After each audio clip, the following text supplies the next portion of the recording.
আসসালামু আলাইকুম everyone, welcome back to my channel. আশা করছি সবাই ভালো আছেন। হাজির হয়ে গেলাম আরও একটি নতুন রেসিপি নিয়ে।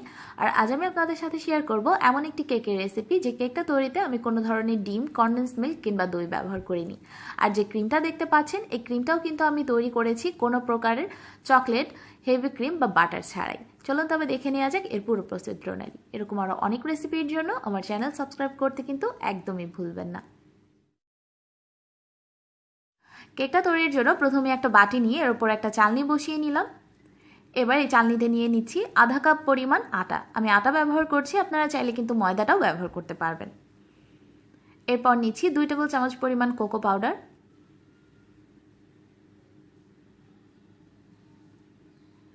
নিচ্ছি হাফ চা চামচ পরিমাণ বেকিং পাউডার, আর নিচ্ছি হাফ চা চামচ পরিমাণ বেকিং সোডা। বেকিং পাউডার আর বেকিং সোডা দুটোই কিন্তু ব্যবহার করতে হবে, কোনোটাই বাদ দেওয়া যাবে না। এবার এই সব উপকরণ খুব ভালোভাবে আমি চেলে নিচ্ছি। শুকনো উপকরণগুলো চেলে নেওয়া হয়ে গেলে এবার এর মধ্যে নিয়ে নিচ্ছি আধা কাপ পরিমাণ চিনি। এবার সব কিছুকে খুব ভালোভাবে একবার মিক্স করে নিচ্ছি। এবার এর মধ্যে আমি নিয়ে নিচ্ছি 1/4 কাপ পরিমাণ সয়াবিন তেল। সয়াবিন তেলের পরিবর্তে বাটারও ব্যবহার করা যাবে। এবার এখানে আমি নিয়ে নিয়েছি আধা কাপ পরিমাণ রুম টেম্পারেচারে থাকা লিকুইড দুধ। এই দুধটাকে অল্প অল্প করে দিয়ে একটা কেকের ব্যাটার তৈরি করে নেব। আর অবশ্যই কিন্তু দুধটা অল্প অল্প করে দিতে হবে। যদি সম্পূর্ণটা একবারে দিতে যান সেক্ষেত্রে কিন্তু কেকের ব্যাটারের মধ্যে লাম্পস থেকে যাবে। তাই অল্প অল্প করে মিক্স করে কেকের একটা স্মুথ ব্যাটার তৈরি করে নিতে হবে।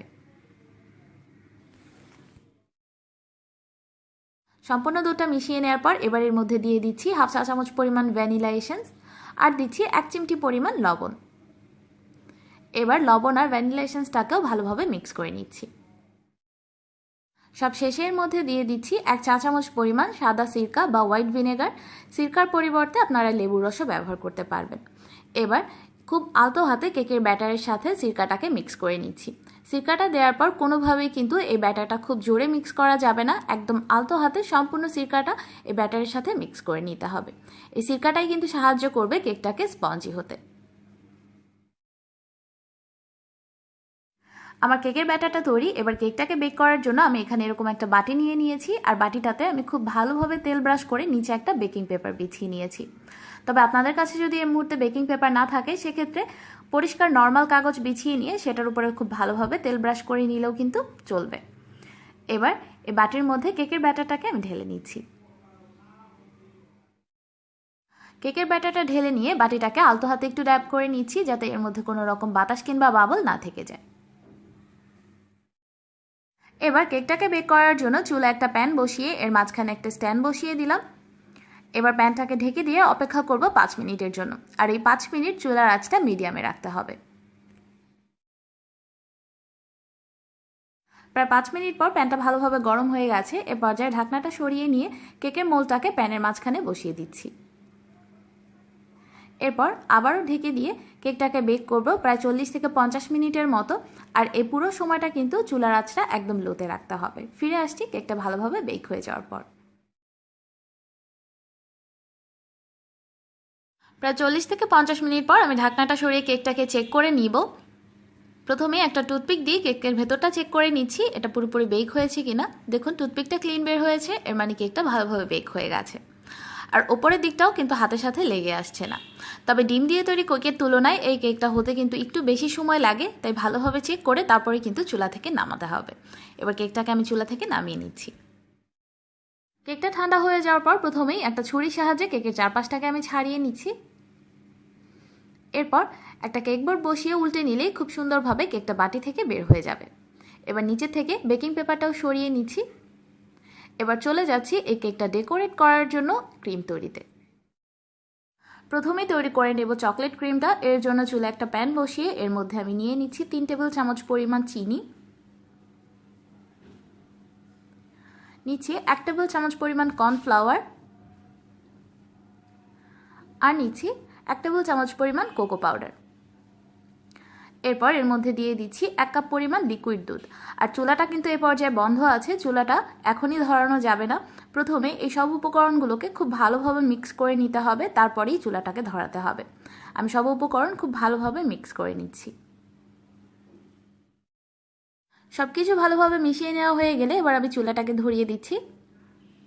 এরপর অনবরত নেড়ে এই মিশ্রণটাকে জাল করতে হবে, আর পুরো সময়টা চুলার আঁচটাকে মিডিয়ামে রাখতে হবে। জাল করার সময় কিন্তু কোনোভাবেই নাড়া বন্ধ করা যাবে না, অনবরত এটাকে নাড়তেই থাকতে হবে। প্রায় 2-3 মিনিটের মতো জাল করার পরেই দেখবেন মিশ্রণটাতে বলক চলে এসছে, আর মিশ্রণটাও একদম ঘন হয়ে গেছে। যে পর্যায়ে পুরোপুরি বলক চলে এসে এই মিশ্রণটা একদম ঘন হয়ে যাবে, সে পর্যায়ের পর এটাকে আর জাল করার প্রয়োজন নেই। এবার চুলাটাকে আমি বন্ধ করে দিচ্ছি। দেখুন এর ঘনত্বটা ঠিক এরকম হবে। এ পর্যায়ে আপনারা চাইলে কয়েক টুকরো চকলেট দিতে পারেন এর মধ্যে, অথবা চাইলে কিছুটা বাটারও দিতে পারেন। এতে করে এই ক্রিমের টেক্সচারটা আরও ভালো আসবে।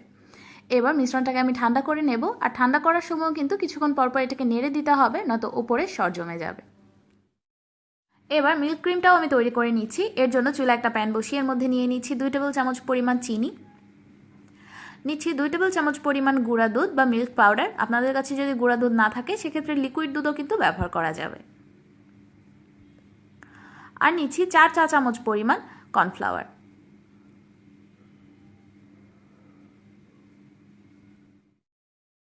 এরপর এর মধ্যে দিয়ে দিচ্ছি আধা কাপ পরিমাণ পানি। যদি আপনারা পাউডার মিল্ক ব্যবহার করতে না চান সেক্ষেত্রে পানির পরিবর্তে আধা কাপ পরিমাণ লিকুইড দুধও ব্যবহার করতে পারবেন। এবার সব কিছুকে খুব ভালোভাবে মিক্স করে নিচ্ছি।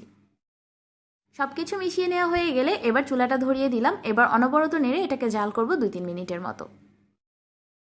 প্রায় 2-3 মিনিটের মতো জাল করে নেওয়ার পর যখন এর মধ্যে খুব ভালোভাবে বলক চলে আসবে আর মিশ্রণটা একদম ঘন হয়ে যাবে, সে পর্যায়ে চুলাটা আমি বন্ধ করে দিচ্ছি। এ পর্যায়ের পর আর জাল করার প্রয়োজন নেই। আর আপনারা যদি মিল্কের ফ্লেভারটা পছন্দ না করেন সেক্ষেত্রে কিন্তু এ পর্যায়ে 2-3 ফোঁটা ভ্যানিলা এসেন্স বা চকলেট এসেন্স এর মধ্যে ব্যবহার করতে পারেন। এবার এই ক্রিমটাকেও আমি ঠান্ডা করে নিচ্ছি। ক্রিমগুলো ঠান্ডা করে নেওয়া হয়ে গেলে এবার কেকটা ডেকোরেট করার পালা। প্রথমেই কেকটাকে আমি দুটো ভাগে ভাগ করে নিচ্ছি, কারণ আজকে আমি কেকটাকে দুটো লেয়ারে তৈরি করব। আর কেকটাকে আপনাদের দেখাচ্ছি কতটা সফট হয়েছে। এটা দেখে কিন্তু বোঝার কোনোই উপায় নেই যে কোনো রকম ডিম, কনডেন্স মিল্ক অথবা দই ছাড়াই এই কেকটা তৈরি করা। এবার প্রথম লেয়ারটার উপর আমি কিছুটা চকলেট ক্রিম নিয়ে নিচ্ছি। আপনারা চাইলে কিন্তু মিল্ক ক্রিমটাও ব্যবহার করতে পারবেন। এরপর ক্রিমটাকে চারপাশে ছড়িয়ে নিচ্ছি। এই কেকটা অনেক বেশি সফট, তাই এই কেকটাতে ক্রিম লাগানোর আগে কোনো রকম সুগার সিরাপ ব্রাশ করার কিন্তু কোনো প্রয়োজন নেই। ক্রিমটা লাগিয়ে নিয়ে এবার এর উপর বসিয়ে দিচ্ছি পরের লেয়ারটাকে। এবার বাকি চকলেট ক্রিমটা দিয়ে কেকের ওপর এবং চারপাশটাকেও আমি কভার করে নিচ্ছি। এই ক্রিমটা লাগানো কিন্তু খুবই ইজি। এরকম একটা স্প্যাচুলা বা ছুরির সাহায্যে খুব সহজেই এই ক্রিমটাকে কেকের ওপরে এবং চারপাশে আপনারা লাগিয়ে নিতে পারবেন।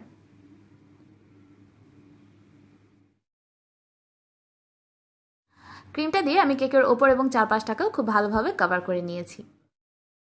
এবার আমি যে মিল্ক ক্রিমটা তৈরি করে রেখেছিলাম সেই মিল্ক ক্রিমটাকে একটা পাইপিং ব্যাগে ভরে নিয়ে সেই মিল্ক ক্রিমটা দিয়ে উপরে আমি লিখে নিচ্ছি। আপনাদের কাছে যদি পাইপিং ব্যাগ না থাকে সেক্ষেত্রে আপনারা জিপলক ব্যাগ বা অন্য যে কোনো শক্ত প্লাস্টিকের ব্যাগে ভরেও কিন্তু চিকন করে কেটে নিয়ে লিখে নিতে পারেন। এরপর কেকের চারপাশের বর্ডারে আমি এরকম ছোট ছোট ফোঁটা দিয়ে দিচ্ছি। আপনারা আরও অনেক সুন্দরভাবে কিন্তু এই ক্রিমটা দিয়ে ডেকোরেট করে নিতে পারেন। সব শেষে এবার কেকের উপরে আমি কিছু সুগার বল ছড়িয়ে ছিটিয়ে দিচ্ছি, আর কেকের নিচের দিকটায় আমি মিল্ক ক্রিমটা দিয়ে একটা বর্ডার করে দিয়েছি।